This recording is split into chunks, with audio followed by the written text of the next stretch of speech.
ஹரஹர சிவனின் அண்ணாமலையை கிரிவலம் வந்து பாடிடுவோம். ஒவ்வொரு நாளும் ஒவ்வொரு பொழுதும் அருணாச்சலனை வேண்டிடுவோம்.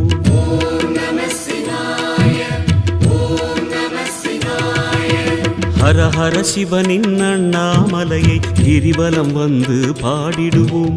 ஒவ்வொரு நாளும் ஒவ்வொரு பொழுதும் அருணாச்சலனை வேண்டிடுவோம்.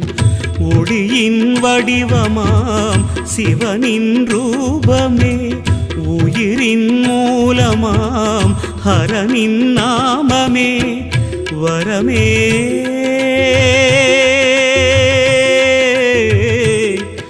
தருமே சிவமே.